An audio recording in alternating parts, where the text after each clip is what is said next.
নমস্কাৰ মই উজ্জ্বল বৰাই আপোনাক আলোকপাতৰ আন এটা নতুন খণ্ডলৈ স্বাগতম জনাইছো অসমৰ বাবে এটা সুখবৰ যে অসমৰ কৃষিজাত সামগ্ৰী বা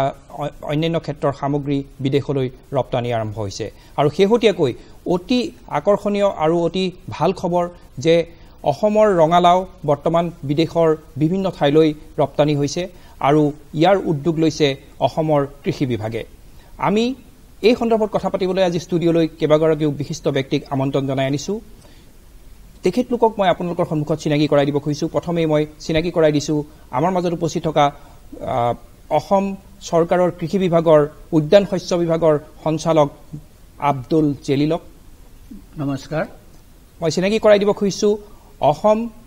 ৰাজ্যিক কৃষি বিপণন পৰিষদৰ অধ্যক্ষ পালিত কুমাৰ বৰাক নমস্কাৰ চিনাকি কৰাই দিব খুজিছো আজি উপস্থিত থকা এগৰাকী উদ্যোগী সমৰ শৰ্মাক নমস্কাৰ আৰু চিনাকি কৰাই দিব খুজিছো আন এগৰাকী উদ্যোগী যি চাহৰ লগত জড়িত ৰঞ্জিত বৰুৱাক নমস্কাৰ মই প্ৰথমেই আহিব খুজিছো অসম চৰকাৰৰ কৃষি যি উদ্যান শস্য বিভাগৰ সঞ্চালক আব্দুল জেলিলক মই সুধিব খুজিছো যে এই যি উদ্যোগ লোৱা হৈছে অসমৰ কৃষিজাত সামগ্ৰীৰ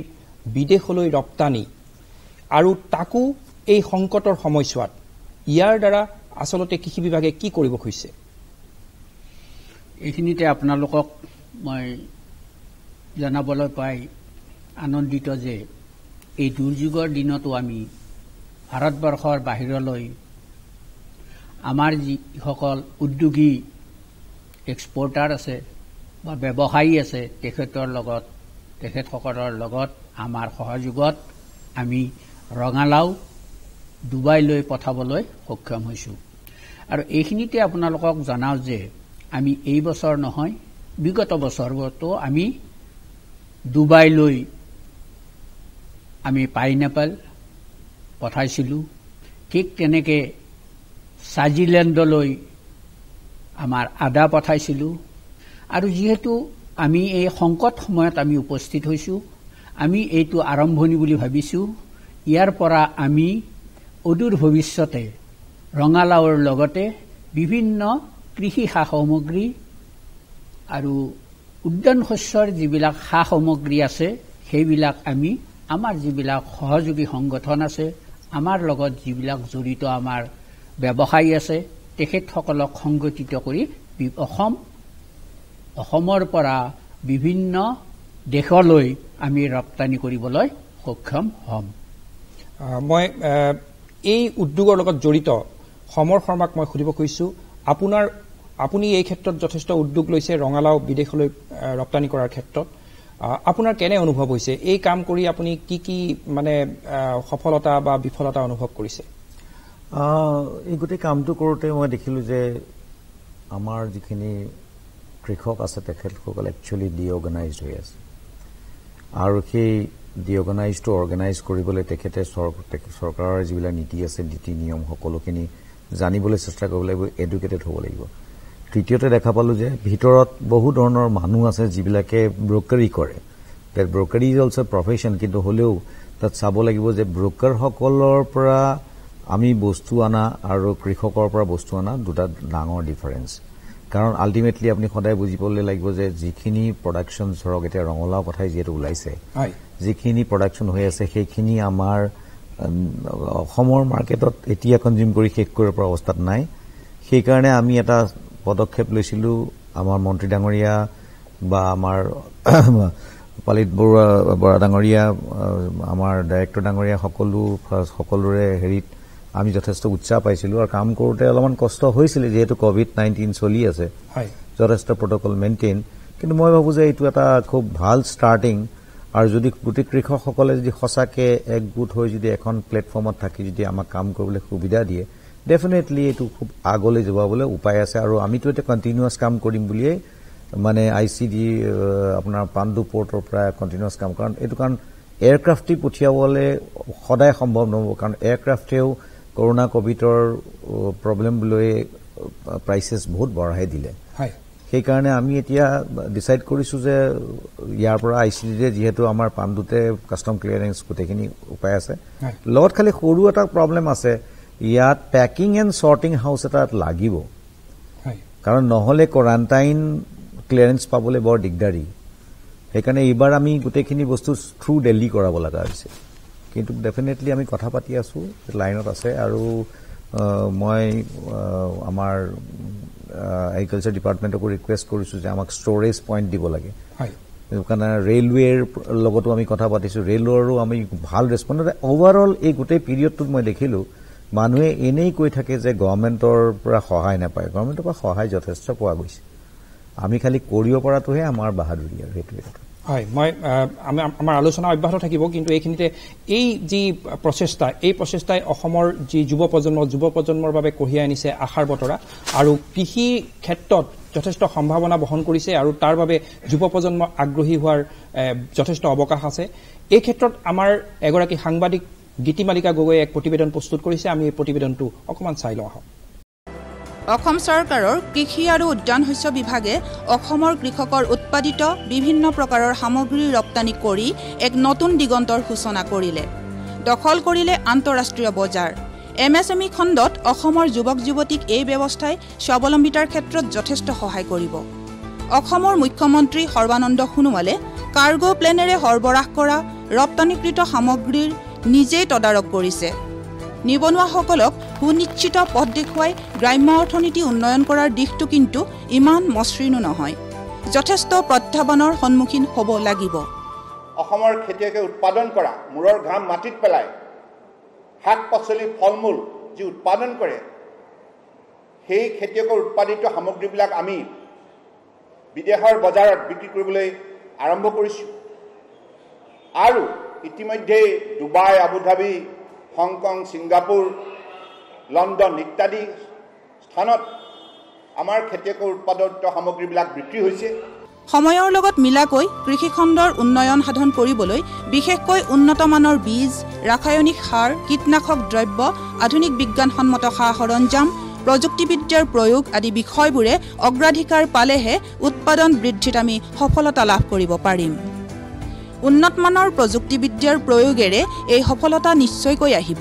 কিন্তু অসমৰ নিচিনা পিছপৰা ৰাজ্যৰ ক্ষেত্ৰত কম খৰচত হ'ব লাগিব এই ব্যৱস্থা এই সন্দৰ্ভত পদ্মশ্ৰী উদ্ধৱ ভৰালীয়ে তেওঁৰ মতামত আগবঢ়াইছে কৰোনা এটা কৰিছে কি নতুন কিছুমান এগ্ৰিকালচাৰ কৰ্পছৰ এটা সুবিধা আনি দিছে ইমিউন সিস্টেমৰ লগত জড়িত এইখিনি কৰিব লাগিব আমি ইনডোৰ খেতি কৰিবলৈ বেছি শিকিব লাগিব তাৰ কাৰণে অতি কমটি জেগাতে বহুত বেছি প্ৰডাকশ্যন কৰা এটা সিস্টেম আমি এডপ্ট কৰিব লাগিব বা উলিয়াব লাগিব ইনডোৰ কাল্টিভেশ্যন যাব লাগিব ইনডোৰ কাল্টিভেশ্যনৰ কথা ভাবিলে ডেফিনেটলি আপোনালোকে টেকনলজি এডপ্টেশ্যন কৰিবই লাগিব অতি কমটি জেগাত বহুত যাতে প্ৰডাকশ্যন পাওঁ তেনেকুৱা ধৰণৰ আমি চিলেকশ্যন আমি বীজৰ পৰা আদি কৰি প্ৰথম পৰা আৰম্ভ কৰিব লাগিব আমি হাইব্ৰিড বীজ যিবিলাক হাই ইয়েল্ডিং বীজ বেছি প্ৰডাকশ্যন ক্ষমতা থকা বীজ সেইখিনি চিলেকশ্যনছো এটোও কৰিব লাগিব সেই ক্ষেত্ৰতো আমাৰ টিস্যু কালচাৰৰ এইখিনিত আগবাঢ়ি যোৱাৰ যথেষ্ট প্ৰয়োজনীয়তা আহি পৰিছে উৎপাদনৰ জৰিয়তে কৃষকৰ আয় কেনেকৈনো দুগুণ কৰিব পাৰি তাৰো এক চমু আভাস দিলে কৃষি বিজ্ঞানী ডক্টৰ প্ৰবাল শইকীয়াই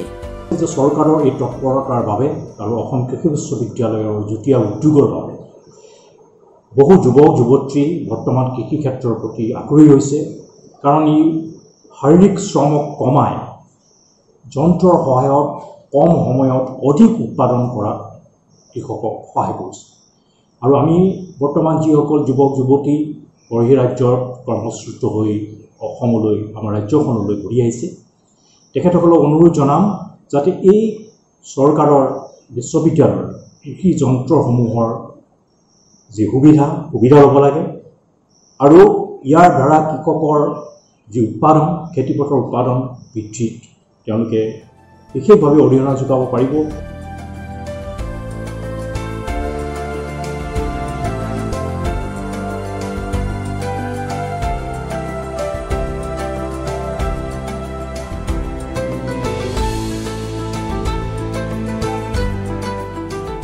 লকডাউনৰ ফলত জনজীৱন এক প্ৰকাৰ স্তব্ধ হৈ পৰিল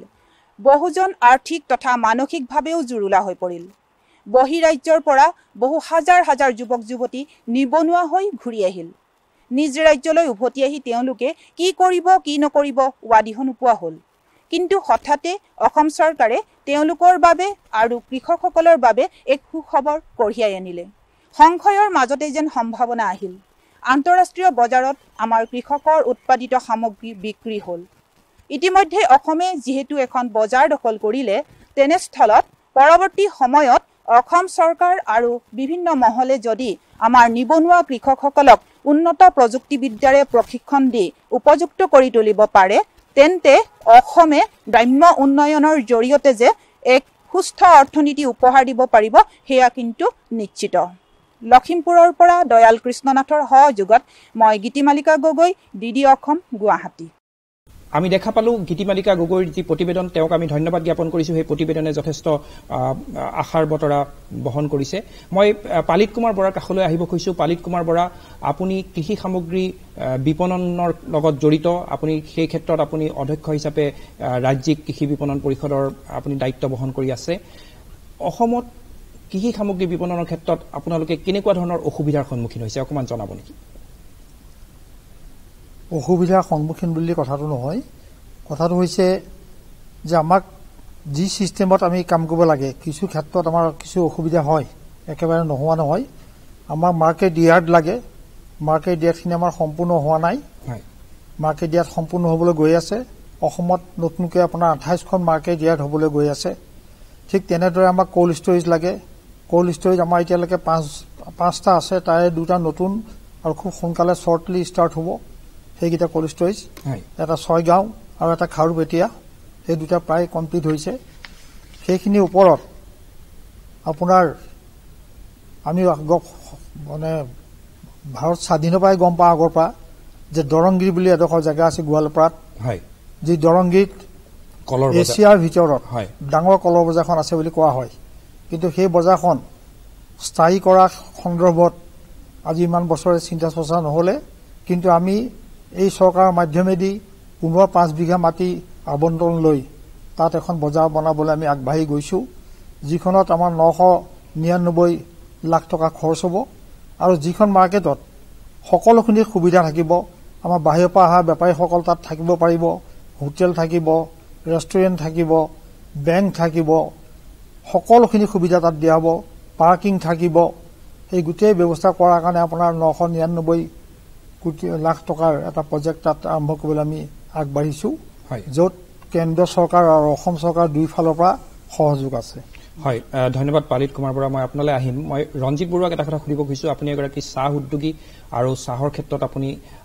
আগবাঢ়ি গৈ আছে। এই বৰ্তমান যি আমাৰ সংকটৰ সময়ছোৱা, এই COVID-19ৰ যি সন্ত্ৰাস আৰু লকডাউনৰ যি পৰিৱেশ, তেনেকুৱা এটা পৰিৱেশত আপুনি কি কি সমস্যাৰ সন্মুখীন হৈছে? ৰঞ্জিত বৰুৱা। বৰ্তমান এই সময়ত COVID-19ৰ টাইমত আমাৰ মেইন অসুবিধা হৈছে যে যিবোৰ আমাৰ ৰিটেইল মাৰ্কেট বা ৰেগুলাৰ বায়াৰ্ছ, তেওঁলোকৰ এতিয়া আমাৰ যিটো চাহপাত কিনাটো বন্ধ হৈ গৈছে। আমি এতিয়া ৰিটেইল চেল যদি কৰোঁ, গোটেই অল ইণ্ডিয়াত বহুত আউটলেটছবোৰ কিছুমান বন্ধ হৈ গৈছে। ইভেন আমি যদি গুৱাহাটীতো ভাবোঁ, গুৱাহাটীতো ৰিটেইল আউটলেটছবোৰ যথেষ্টখিনি বন্ধ হৈ গৈছে। তো আমাৰ যিটো ৰেগুলাৰ চেল এটা, সেই চেলটো যথেষ্ট ইফেক্ট হৈছিলে। তাৰ উপৰিও অনলাইন চেলছৰ পেন ইণ্ডিয়া আৰু এব্ৰড, সেইটোত এটা সাংঘাতিক ধৰণে ইফেক্ট পৰিছে, কাৰণ লজিষ্টিকেলি সেই প্ৰব্লেমবোৰ আছিলে। এতিয়া লকডাউন খোলাৰ পিছত এতিয়া লাহে লাহে যে লজিষ্টিক ছাপৰ্টটো পাইছোঁ আৰু ৰিটেইল আউটলেটছবোৰ আৰম্ভ হৈছে, বস্তুটো আকৌ চেইনটো আৰম্ভ হৈছে। এই বস্তুটো ডাউন দ্য লাইন এটা ইফেক্ট হয় কি, আমি এতিয়া গ্ৰ'ৱাৰ্ছ, স্মল টি গ্ৰ'ৱাৰ্ছৰ চাহপাত কিনো, তেওঁলোকে সেই আমি এতিয়া কিনিব পৰা নাই। আমি যাক চাহপাত দিওঁ তেওঁলোকৰ পৰা কেছটো পোৱা নাই। আল্টিমেটলি কেছ ফ্ল' এটা প্ৰব্লেম হৈছে। বৰ্তমান সময়ত মে' মাহত, জুন মাহত ছেকেণ্ড ফ্লাছ চাহপাত প্ৰডাকশ্যন আৰম্ভ হৈ যায়। এইটো সময়ত অসমৰ যিটো চাহ, বেষ্ট কোৱালিটি টিজ R produce in the second flash. এই সময়ত যদি গ্ৰ'ৱাৰ্ছে তেওঁলোকে এটা কেপিটেল নাথাকে, ফাণ্ড নাথাকে, চাহ প্ৰডাকশ্যনত তেওঁলোকৰ প্ৰডাকশ্যন হেম্পাৰ হ'ব। তেওঁলোকে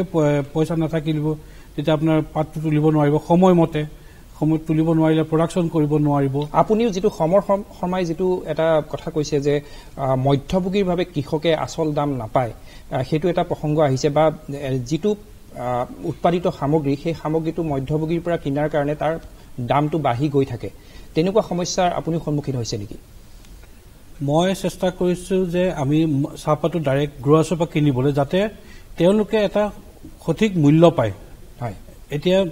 আমাৰ উদ্দেশ্য হৈছে গ্ৰ'ৱাৰ্ছে সঠিক মূল্য পায় আৰু ভাল দাম এটা পায়, যিটো সেইটো উচিত।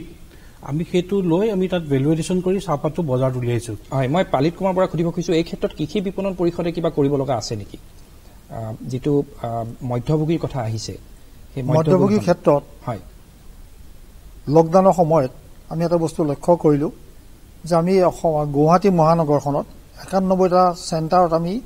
ৰাতিপুৱা আৰু আবেলি পাচলি বিক্ৰী কৰিছিলোঁ। আৰু সেই সময়ত অসমৰ ৰাইজে আমাক যথেষ্ট সন্মান কৰিলে, যিহেতু আমি উচিত মানদণ্ডৰ উচিত মানৰ বস্তু এটা মিনিমাম কষ্টত দিব পাৰিছিলোঁ। এই গুণে পাৰিছিলোঁ য'ত মধ্যভোগী নাছিলে। মধ্যভোগী নথকাৰ কাৰণে ৯১টা পইণ্টত গুৱাহাটী মহানগৰত আমি ৰাতিপুৱা গধূলি যিখিনি বস্তু আমি বিক্ৰী কৰিছিলোঁ, সেইখিনি বস্তু বিকাৰ কাৰণে আপোনাৰ ৰাইজে যথেষ্ট, আমি ৰাইজৰ পৰা সহায় পালোঁ। আৰু ৰাইজেও যথেষ্ট কৃষি বিপণন পৰিষদৰ লগতে আমাৰ লগত আছিলে আপোনাৰ অসম কৃষি বিপণনৰ লগত যোগান বিভাগ আছিলে, আৰু কৃষি বিভাগৰ মাননীয় অতুল বৰা ডাঙৰীয়া, আমাৰ ফণীভূষণ চৌধুৰী ডাঙৰীয়া আৰু আমি মাৰ্কেটিং বোৰ্ড এনেকৈ মিলি পেলাই জইণ্টলি এইটো অপাৰেশ্যন কৰিছিলোঁ। আৰু এই অপাৰেশ্যনটোত গ্ৰেণ্ড ছাকচেছ হোৱা বুলি আমি ক'ব পাৰোঁ, কাৰণ ৩৫৭ কোটি টকাৰ আমি শাক পাচলি বিক্ৰী কৰিছিলোঁ প্ৰায় ৭০ দিন সময়ৰ ভিতৰত। হয়, মই আব্দুল দলিলক মই সুধিব খুজিছোঁ যে যিটো এটা পৰিৱেশ ৰচনা হৈছে যে অসমৰ সামগ্ৰী আমি বাহিৰে ৰপ্তানি কৰিম, অসমতে যদি আমি উপযুক্তভাৱে দাম দিব নোৱাৰোঁ বা মধ্যভোগীৰ যিটো প্ৰসংগ আহিছে, আমি বাহিৰলৈ ৰপ্তানি কেনেদৰে কৰিম? হয়, মই এইখিনিতে আপোনাক কেইটামান বস্তু আমাৰ উপৰোক্ত বক্তাসকলে যিখিনি কথা কৈ গ'ল তাত কেইটামান আপোনাক সংযোজন কৰিব বিচাৰিছোঁ। প্ৰথম, সমৰ শৰ্মা ডাঙৰীয়াই যিটো কথা ক'লে যে আমাৰ ৰঙালাওৰ ৰঙালাওৰ ক্ষেত্ৰত মই ক'ব বিচাৰিছোঁ যে মোটামুটি অসমত ১,২০,০০০ MT ৰঙালাও প্ৰডাকশ্যন হয়, উৎপাদন হয়,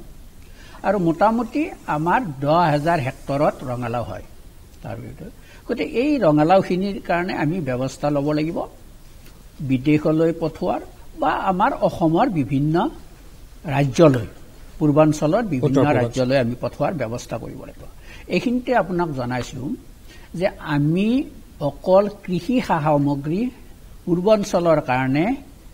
৩,০৩,০০০ MT পঠাওঁ বছৰি, আৰু তাৰে ৩০% অকল কৃষিজাত সামগ্ৰী, মিনছ কৃষিজাত তাৰ উদ্যান শস্য, তাৰপিছত ফল ফুল বা শাক পাচলি, আৰু যাৰ মূল্য ১৫০ কোটি টকা। তাৰমানে অকল আমি যদি আমাৰ যিখিনি উৎপাদিত সামগ্ৰী অকল পূৰ্বাঞ্চলতে বিজনেছ কৰোঁ, তেতিয়াহ'লে আমি বছৰি ১৫০ কোটি টকাৰ বিজনেছ কৰিব পাৰোঁ। এতিয়া পালিত বৰা ডাঙৰীয়াই যিখিনি কথা ক'লে তাত মই একমত, আৰু তাত মই অলপ সংযোজন কৰিব বিচাৰিছোঁ। লকডাউনৰ সময়ত গোটেই অসমত বিভিন্ন জিলাত ৫,৪৩৩জন আমি ফাৰ্মাৰ্ছ ভেণ্ডৰ এপইণ্ট কৰিছিলোঁ। এই ক্ষেত্ৰত আমাৰ জিলা কৃষি বিষয়া,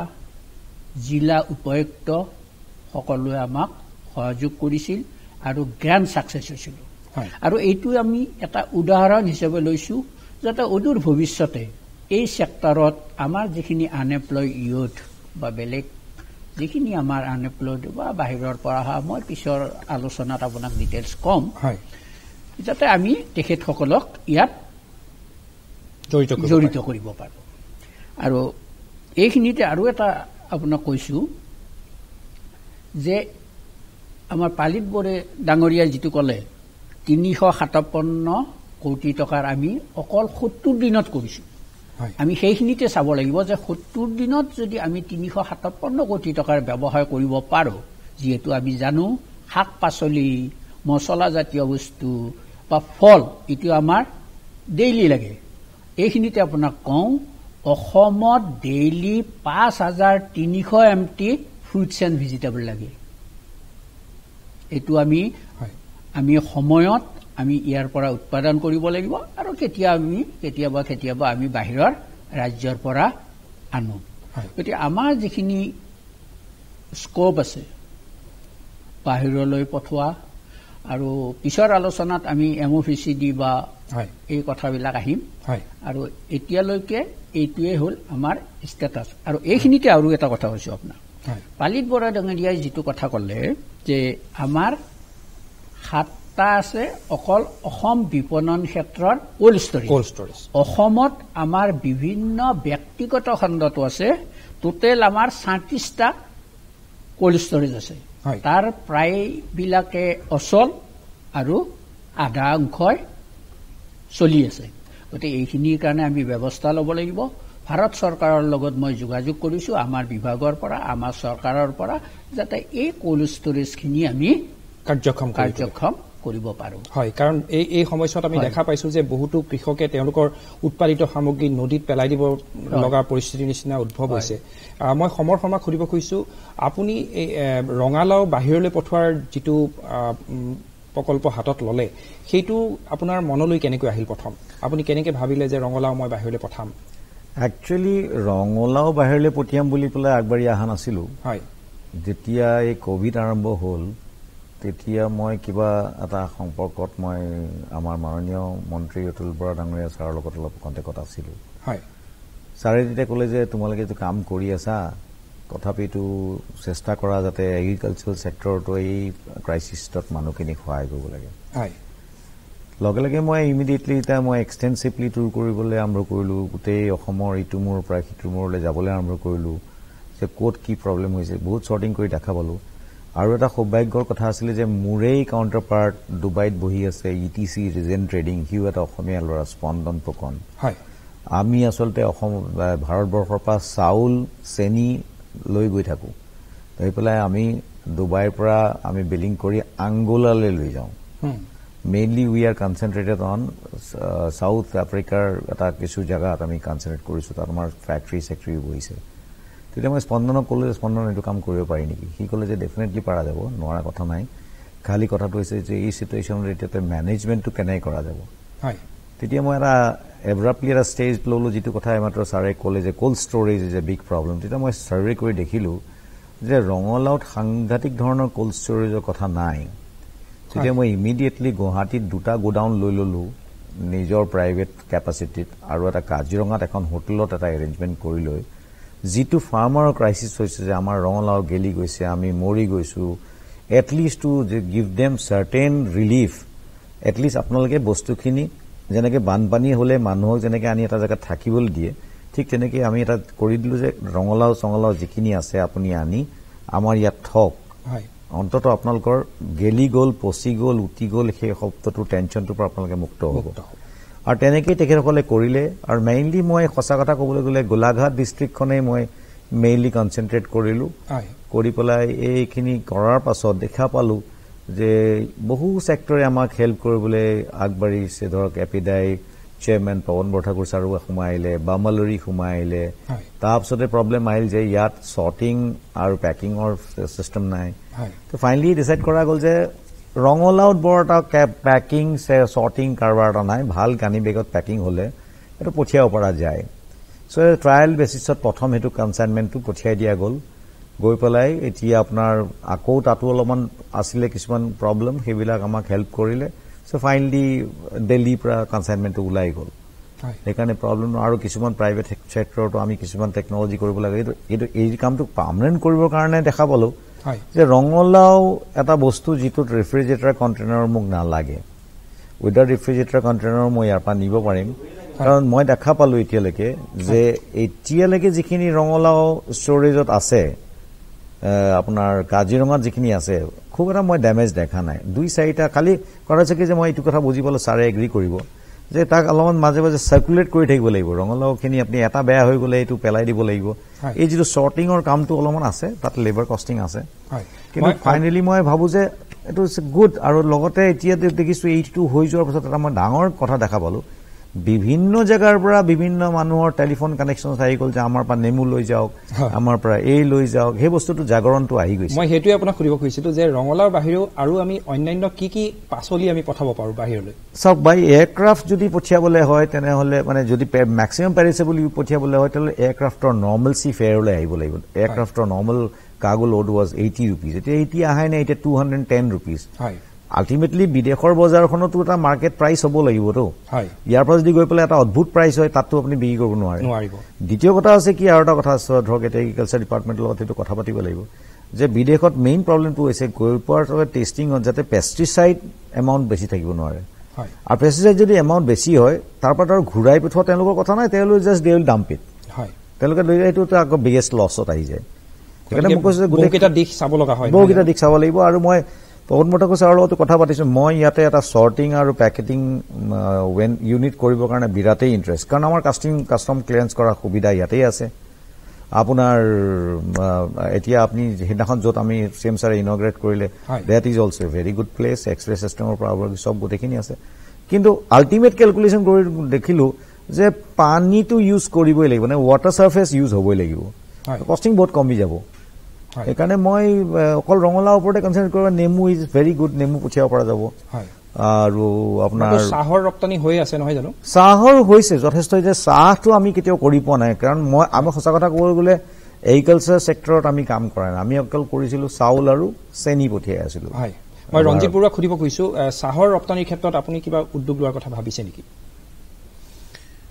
আমাৰ এতিয়া অসমৰ বহুত চিনিয়ৰ বহুত এক্সপিৰিয়েঞ্চ কেইবাজনো আছে যোনে এই বৰ্তমান কামটো কৰি আছে আমি আমাৰ ফালৰ পৰাও এতিয়া কিছুমান এক্সপৰ্ট মাৰ্কেট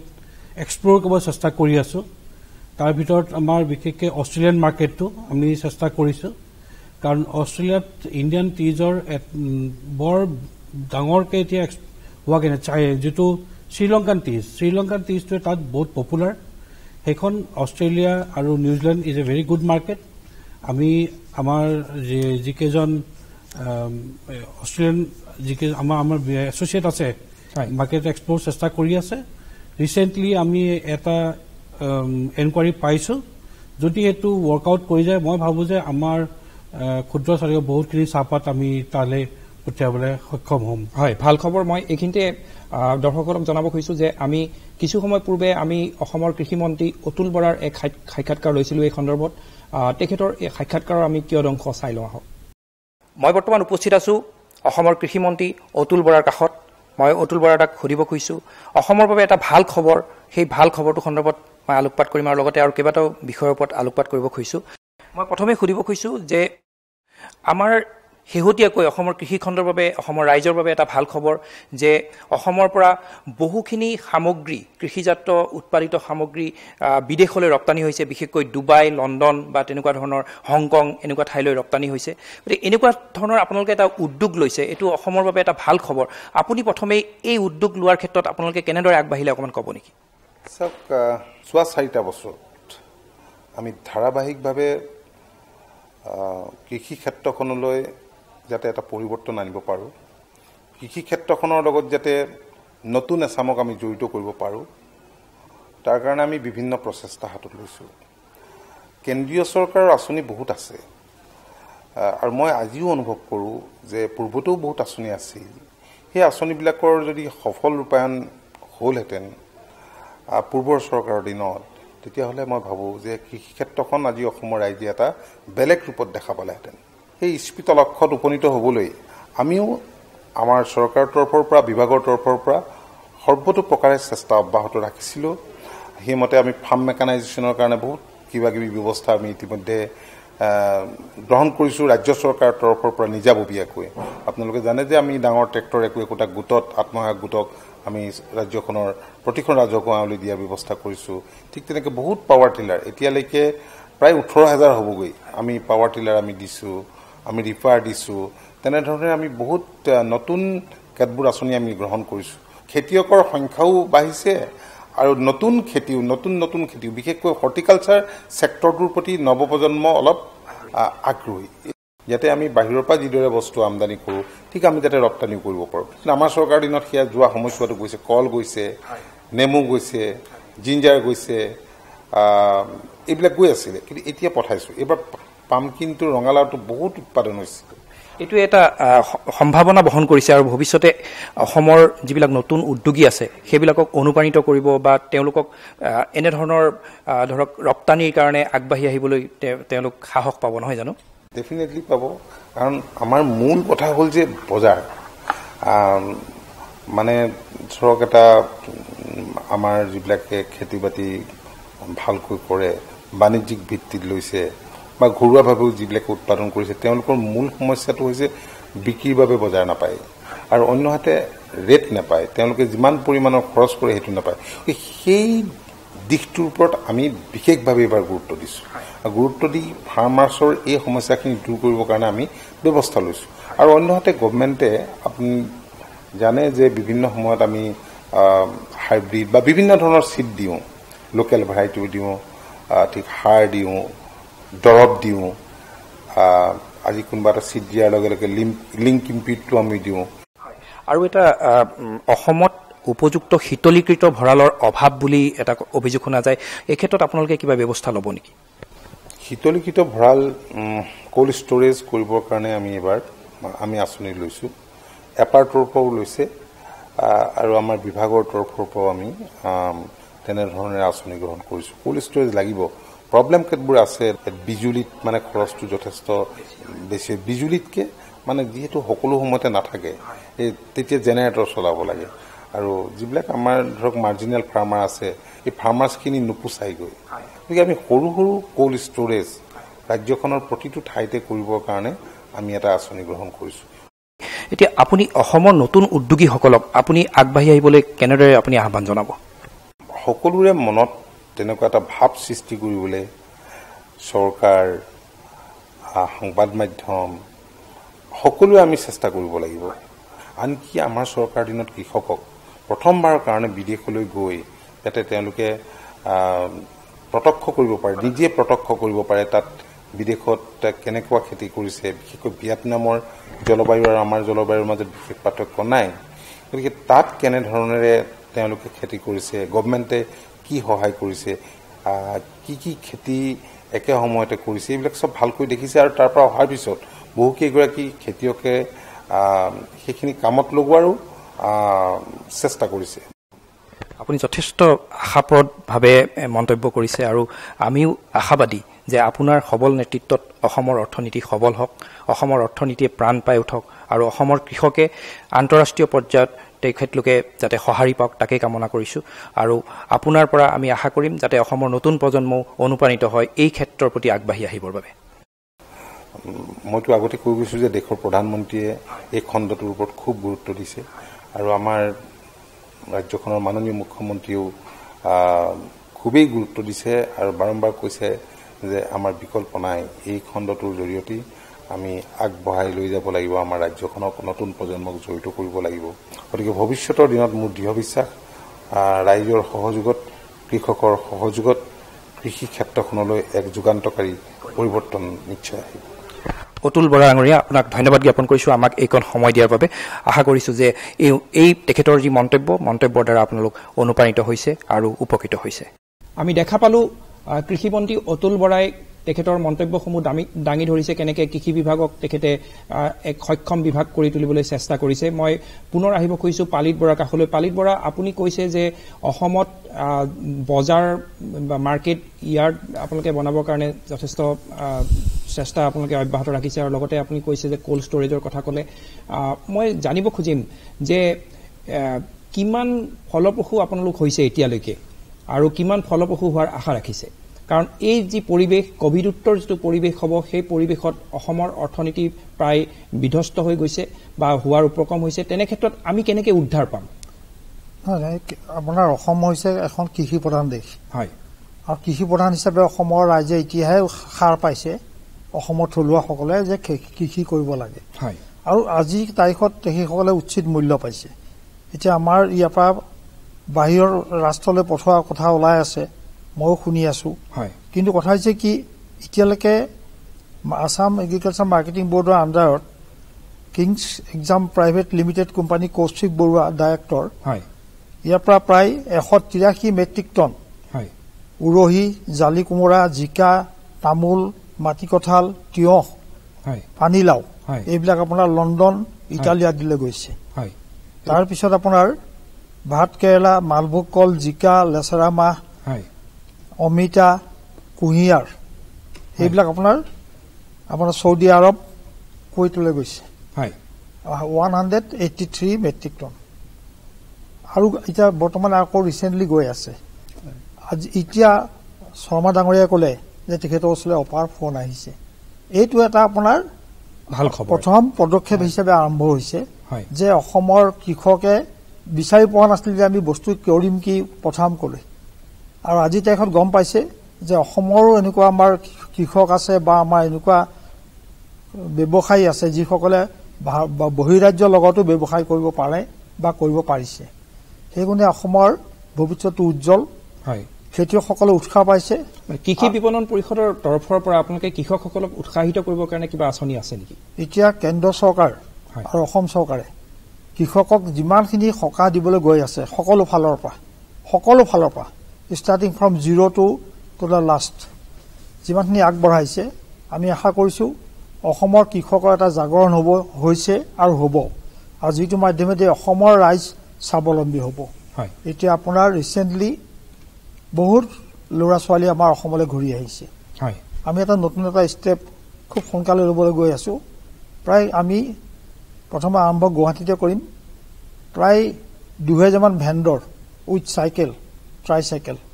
তেওঁলোকে আপোনাৰ ডোৰ টু ডোৰ পাচলি বিক্ৰী কৰা আৰম্ভ হ'ব হয় খুব ভাল এটা পদক্ষেপ আপোনালোকে ল'ব খুজিছে খুব সোনকালে লোৱা হ'ব আজি আমাৰ এইটো আপোনাৰ এগ্ৰিমেণ্ট হোৱাৰ কথা আৰু খুব সোনকালে আমি এইটো আৰম্ভ কৰিবলৈ যাম হয় আপুনি যেটো উল্লেখ কৰিলে যে অসমলৈ বৰ্তমান যিসকল যুৱক ঘূৰি আহিছে এই সময়ছোৱাত সেই সন্দৰ্ভত মই আব্দুল জলিলক সুধিব খুজিছো যে আপোনালোকৰ কিবা পৰিকল্পনা আছে নেকি যিসকল অসমলৈ ঘূৰি আহিছে সেইসকলে অসমতে কিবা নিয়োগ পোৱাৰ বা কৰ্মসংস্থান পোৱাৰ সুবিধা হ'ব নেকি এই উদ্যান শস্যত কিবা সম্ভাৱনা আছে নেকি যথেষ্ট সম্ভাৱনা আছে এই ক্ষেত্ৰত আমি ইতিমধ্যে কাৰ্যকৰী আৰম্ভ কৰিছো আমাৰ মাননীয় কৃষি মন্ত্ৰী অতুল বৰা ডাঙৰীয়াৰ নেতৃত্বত আমি এখন কম্প্ৰিহেনসিভ প্ল্যান 624 কোটি টকাৰ বনাইছো আৰু এইখিনিতে আপোনালোকে জানিব আমাৰ কেইটামান সেক্টৰ এক্টিভিটিজ অসমত আমি জাগৰণ কৰি উঠিব পৰা নাই যেনে মাছৰুম আপোনালোকে জানে অসমত কমেও 5000 জন সৰু সুৰা ডাঙৰ মাছৰুম গ্ৰোৱাৰ্ছ আছে 5000 আৰু তেখেতসকলে বছৰি প্ৰায় 1900 কুইণ্টল মান বিক্ৰী কৰে আৰু আমাৰ মাৰ্কেটত বা অভাৱ নাই কাৰণ আমাৰ ওচৰত অন্যান্য ৰাষ্ট্ৰ ভূটান আছে ম্যানমাৰ আছে নেপাল আছে য'ত বহুত ডিমাণ্ড আছে ইয়াৰ চাহিদা আছে ঠিক তেনেকৈ বি কিপিং মৌ পালন যেটো ইতিমধ্যে ভাৰত চৰকাৰে এইটোত যথেষ্ট গুৰুত্ব দিছে মৌ পালনটো হ'ব লাগে কাৰণ আমি জানো আমি সৰুতে পঢ়িছো স্কুলত পঢ়িছো দধি দুগ্ধ ঘৃত শ্ৰেণী মৌটো হৈছে পঞ্চামৃতৰ এটা অংশ যাৰ ফলটো আমি ল'ব লাগে আমাৰ জীৱন জীৱিকাত আমি ল'ব লাগে গতিকে এইটো ক্ষেত্ৰত আমি এটা ষ্টেপ লৈছো আঁচনি গ্ৰহণ কৰিছো ঠিক তেনেকে মুঠতে আমি 1 লাখ মানুহক যাতে উদ্যান শস্য বিভাগত 624 কোটি টকা ব্যৱহাৰ কৰি আমি ইয়াত সংস্থাপন দিব পাৰো তাৰ কাৰণে আমি মাননীয় কৃষি মন্ত্ৰী মহোদয়ৰ নেতৃত্বত আমি এখন আঁচনি যুগুত কৰি ওলাইছো আৰু এইখিনিতে আপোনাক এটা কথা ক'ব লাগিব মই অসমত MSME এন্টাৰপ্ৰাইজ যেটো ইউনিট ইট ইজ এৰাউণ্ড 60,000 ৰ পৰা 65,000 এতিয়া যদি আমি টাৰ্গেট কৰি লওঁ এই ক্ষেত্ৰত উদ্যোগ বিভাগ বিভিন্ন বিভাগে চিন্তা চৰ্চা কৰিব লাগিব এই কাৰণে যদি আমি 60,000 ধৰিলো 60,000 যদি আমাৰ MSME ইউনিট থাকে প্ৰতিটো ইউনিটত যদি আমি এডিশনাল 5 জনকৈ নিবনুৱা দিয়াৰ ব্যৱস্থা কৰো কেনেকৈ কৰিম এই ক্ষেত্ৰত আমি কৰিব লাগিব যিবিলাক MSME ইউনিট আছে তেখেতসকলৰ যদি এটা ইউনিট আছে মেক ইট দুটা ইউনিট কৰাৰ কাৰণে আমি চৰকাৰে সহায় কৰিব লাগিব আমি ব্যৱস্থা আৰু যিবিলাক অলৰেডি ডিফান্ড হৈ আছে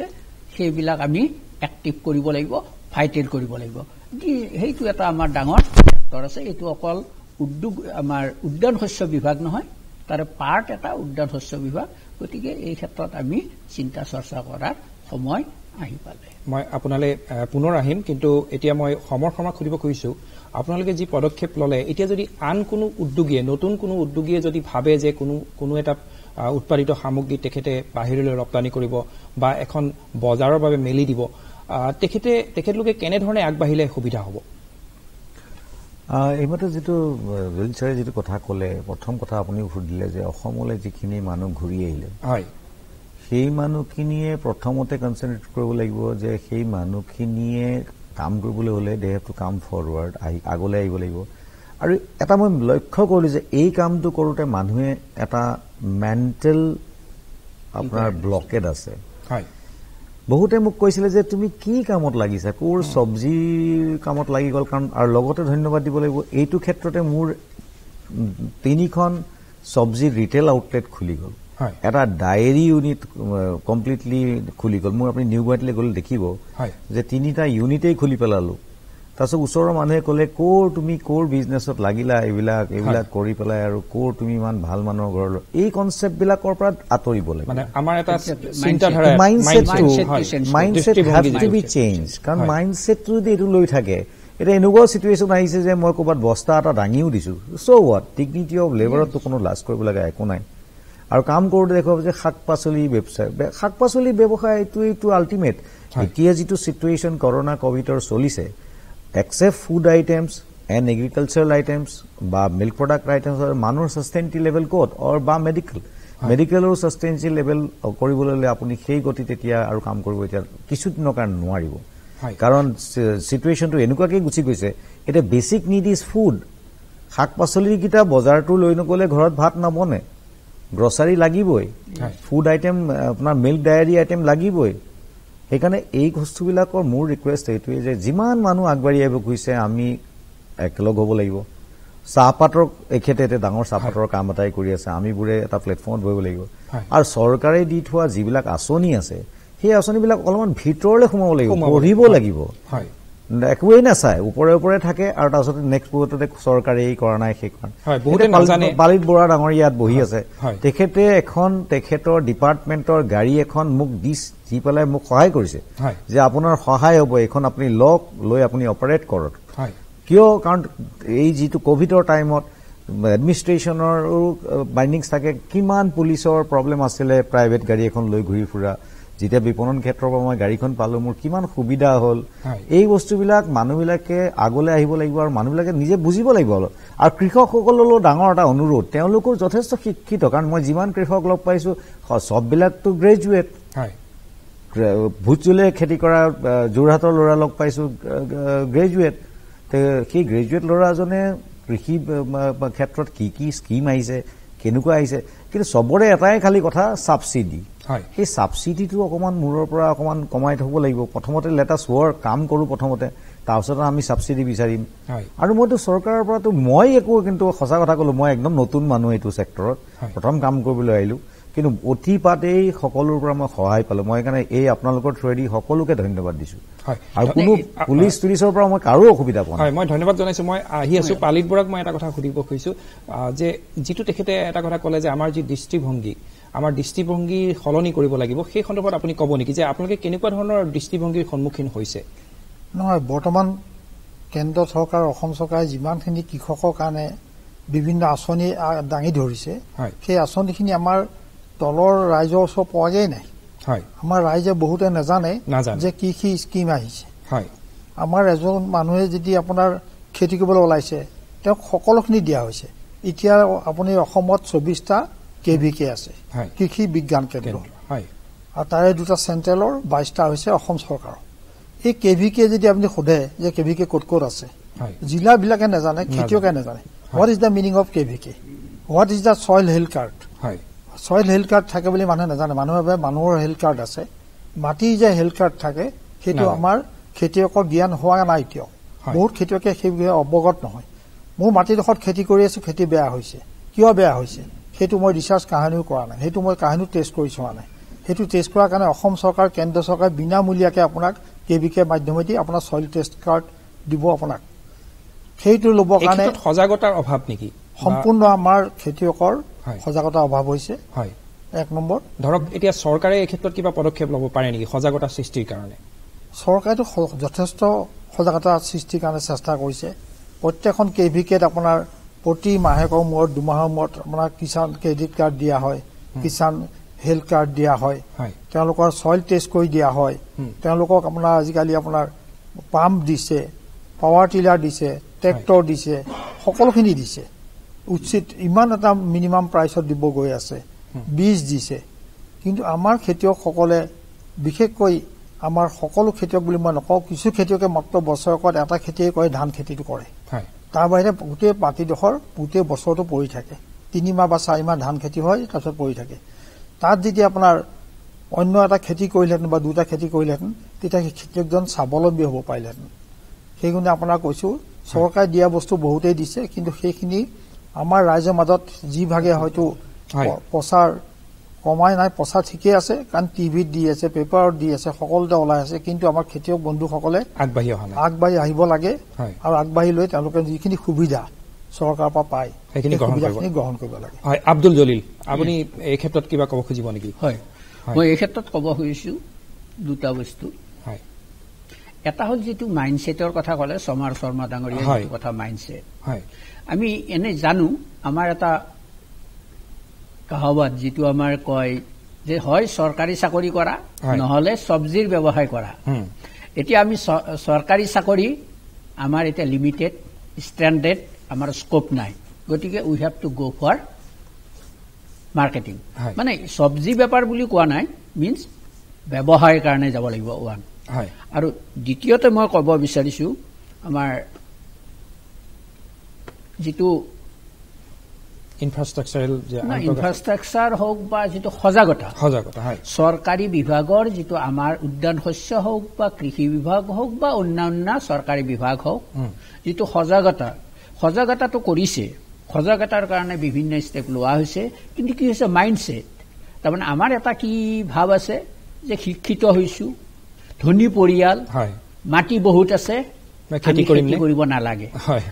সেই বস্তুটো আমাৰ মনৰ পৰা যাব লাগিব। Necessity is the father of invention. এতিয়া আমাৰ নেচেচিটি আহিছে, আমাৰ দৰকাৰ হৈছে, আমি নিজে বিচাৰি ল'ব লাগিব মোৰ জীৱিকাৰ কাৰণে। যিহেতু মাননীয় প্ৰধানমন্ত্ৰী ডাঙৰীয়াই এটাই কথা কৈছে, জীৱন এণ্ড জীৱিকা। জীৱন হ'লে আমাৰ মেডিকেল স্বাস্থ্য লাগিব, এতিয়া জীয়াই থাকিবলৈ হ'লে জীৱিকা লাগিব, আৰু জীৱিকা হ'লে আমাৰ কি হ'ব, কৃষি, উদ্যান শস্য বা যেনেকৈ উৎপাদনকাৰী যিবিলাক ৰাবাৰ, কফি গোটেই হ'ব পাৰে। গতিকে সেইবিলাকত আমি যাব লাগিব। যেতিয়া মোৰ দৰকাৰ হ'ব মই নিজে বাছি ল'ব লাগিব, আৰু সেই ক্ষেত্ৰত চৰকাৰ, বিভাগ, বিষয়াই সহযোগ কৰিব লাগিব। মই ভাবোঁ এই ক্ষেত্ৰত আমি আগবাঢ়ি যাব পাৰিম। আমাৰ নতুন পদক্ষেপ আৰম্ভ হৈছে। হয়, ৰঞ্জিত বৰুৱা, আপুনি এই ক্ষেত্ৰত কিবা ক'ব খুজিব নেকি? হয়, মই বিশ্বাস কৰোঁ যে আমি আজিৰ দিনত ভেলু এডিশ্যন এটা বহুত ডাঙৰ মূল্য আছে। তাৰমানে আমি প্ৰতিটো প্ৰডাক্টত যদি তাৰ ভেলু এডিশ্যন কৰোঁ তেতিয়া তাৰ যিটো মাৰ্কেটেবিলিটি বাঢ়ি যায়, তাৰ প্ৰাইচ ৰিয়েলাইজেশ্যনটো খুব ভাল হয়। এতিয়া মই উদাহৰণ হিচাপে ক'ব যাওঁ, আমাৰ এতিয়া গ্ৰীণ টিত আছে আমি প্ৰায় 26টা ভেৰাইটিজ কৰিছোঁ। তাত লেমন গ্ৰাছ মিলাইছোঁ, ক'ৰবাত আদা মিলাইছোঁ, ক'ৰবাত ভোট জলকীয়া মিলাইছোঁ। সেই ক্ষেত্ৰত যদি আমি এতিয়া সেই গ্ৰোৱাৰ্ছ লগত আমি টাই আপ কৰিব পাৰোঁ, বা যোনে ভোট জলকীয়া কৰে, যোনে আদা খেতি কৰে, এটা কম্পিটিটিভ ৰেটত যদি টাই আপ কৰিব পাৰোঁ, তেতিয়া কি হয়, আল্টিমেট এণ্ড ৰিজাল্ট যিটো প্ৰডাক্ট হয় সেইটোৰ দাম বেছি পোৱা যায়, প্লাছ এই এডিশ্যনেল এগ্ৰিকালচাৰেল প্ৰডিউচবোৰৰ এটা ধুনীয়া তেওঁলোকে মাৰ্কেট পোৱাৰ সম্ভাৱনা থাকে। অকল চাহপাতৰ নহয়, আৰু বেলেগ বেলেগ প্ৰডাক্টতো আমি যদি ভেলু এডিশ্যন কৰিব পাৰোঁ, তাৰ কাৰণে আৰু যদি আমাক টেকনিকেল ন' হাউটো বা গভৰ্ণমেণ্টৰ পৰা গাইডেঞ্চ পোৱা যায়, তেতিয়াহ'লে মই ভাবোঁ যে আমাৰ এটা নতুন মাৰ্কেট খোল খাই যাব। উদাহৰণস্বৰূপে মই ৰঙালাও গুটিটো এটা থাইলেণ্ডত খুব ধুনীয়া এটা স্নেক্স হিচাপে বিক্ৰী হয়। আমাৰ ইয়াত ইমানখিনি ৰঙালাও হৈছে, তাৰ পৰা গুটিটো যদি আমি অকণমান স্নেক্স হিচাপে যদি বনাই পেকেটিং কৰি যদি বজাৰত বিকিব পাৰোঁ, ডেফিনেটলি মই ভাবোঁ যে এটা নতুন মাৰ্কেট খোল খাই যাব। ঠিক তেনেকৈ আমি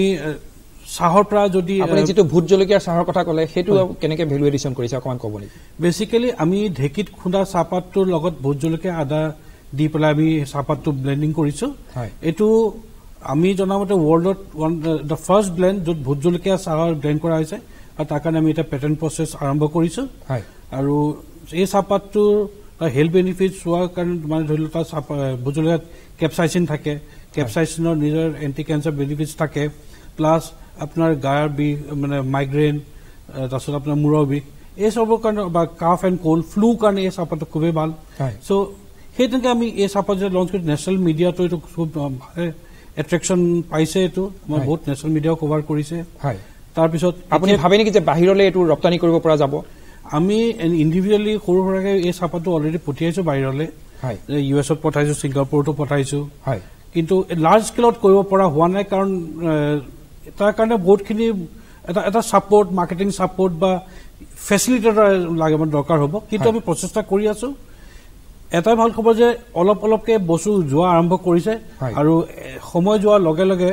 ইয়াৰ যেতিয়া ইউটিলিটি গম পাব, ডেফিনেটলি ইয়াত মাৰ্কেটিং খোল খাব। অকল ভোজলকীয়া চাহে নহয়, নীলা চাহ, অপৰাজিতা ফুলৰ চাহটো আমি কৰিছো, তাৰো বহুতখিনি গুণ আছে। এতিয়া সেইটো ক্ষেত্ৰত যদি বাহিৰত আমি অলপ প্ৰচাৰ কৰিব পৰা যায়, চাহৰ যেনেকৈ কৈছে এওঁলোকৰ ডিপাৰ্টমেণ্টৰ পৰা যদি বস্তুটো প্ৰচাৰ হয়, আমি এই এডিশ্যনেল যিটো খেতিয়ক মানে এগ্ৰিকালচাৰ প্ৰডিউচ, যেনেকৈ অপৰাজিতা ফুল, এই খেতিয়ক, লেমন গ্ৰাছ খেতিয়ক, আদা খেতিয়ক, জালুক খেতিয়ক, এতিয়া আৰু এটা চাহ আমি এই কোভিড টাইমছত আমি ব্লেণ্ড উলিয়াইছো, সেইটো হ'ল জেছ বুলি কয়, য'ত চাহপাতৰ লগত মানে ব্লেক টিৰ লগত আদা জালুক দি পেলাই আমি কৰিছো। আদা জালুকটো হ'ল এটা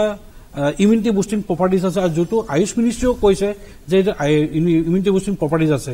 সেই বস্তুটো যি আমি চাহত মিলাই পেলাই বজাৰত দিছো, যথেষ্ট ভাল ৰেছপন্স পাইছো। আল্টিমেটলি কি হৈছে, এটা ভেলু এডিশ্যন কৰি হেল্থ বেনিফিটছ দিছো চাহটোত। এনেকে কৰি যে আমি এই এডিশ্যনেল গ্ৰোৱাৰ্ছৰ লগত টাই আপ কৰিব পাৰো, এখন ডাঙৰ মাৰ্কেট খোল খাই যাব পাৰে, আমাৰ কাৰণেও ভাল হয়। আমি চ'ৰ্চটো গম পাওঁ, অথেণ্টিক চ'ৰ্চ হয়, ৰাইট দামটো তেওঁলোকক দিব পৰা যাব। আমি যদি অপেন মাৰ্কেটৰ পৰা কিনিব যাওঁ,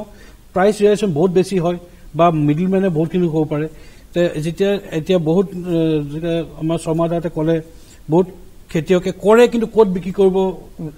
পোৱা নাই, আৰু আমি কিনিব বিচাৰো, আমি চ'ৰ্চ বিচাৰি পোৱা নাই। তো এই লিংকেজ যদি হৈ ক'ব পাৰে থ্ৰু কমন এজেঞ্চি, মই ভাবো যে খুব ডাঙৰ মাৰ্কেট এখন আমি কানেক্ট কৰিব পৰা যাব। ট্ৰেনজেকশ্যনটো বহুত ট্ৰেন্সপাৰেণ্ট হ'ব, উচিত মূল্য উচিত হাতত পৰিব, আৰু আমাৰ আল্টিমেটলি চবেই আমি এটা কষ্ট ছেভ কৰিব পাৰিম, আৰু প্ৰডাক্ট যিটো বজাৰ দিম সেইটো এটা বহুত কষ্ট ইফেক্টিভ বস্তু দিব পাৰিম বুলি মই আশা ৰাখোঁ। আল্টিমেটলি সকলোৰে বেনিফিট হ'ব। হয়, মই আব্দুল জলিলক সুধিব খুজিছোঁ যে এই ক্ষেত্ৰত তেওঁ যি কৈছে ভেলু এডিশ্যনৰ কথাটো আনিছে, ভেলু এডিশ্যন আপোনালোকৰ উদ্যান শস্যৰ আমি যিবিলাক উৎপাদিত সামগ্ৰী আছে বা কৃষিজাত অন্যান্য সামগ্ৰী আছে, এইবিলাকত আমি ভেলু এডিশ্যন কৰিব পাৰোঁ নেকি? হয়, এই ক্ষেত্ৰত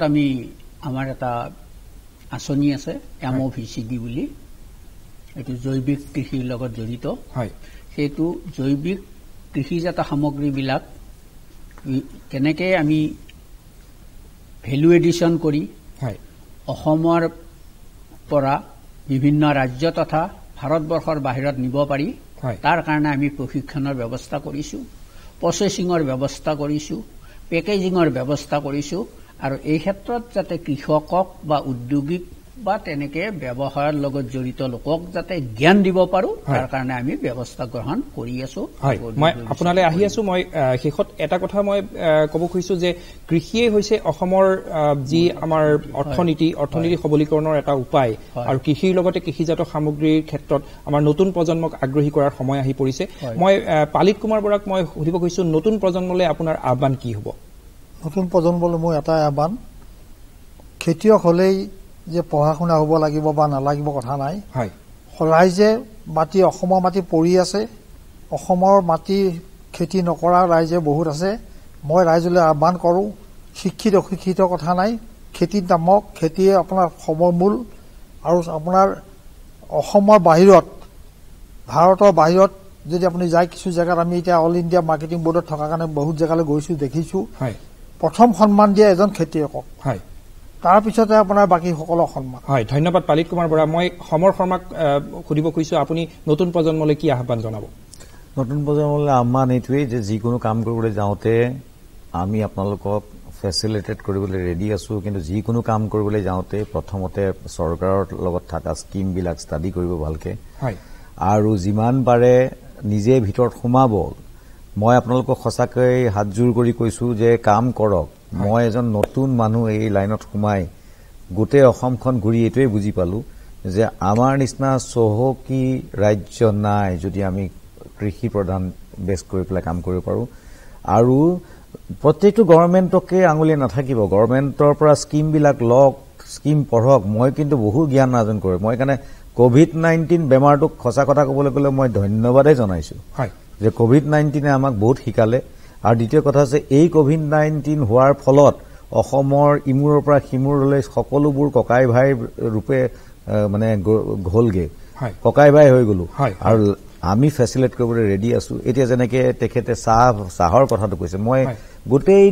যিমান বিশ্বত যিমান জেগালৈ গ'লো সবতে আসাম টিৰেই দেখা পাওঁ কিন্তু পিছত গম পালো দুখ লাগে যে সেই আসাম টি অসমত বনি যোৱা নাই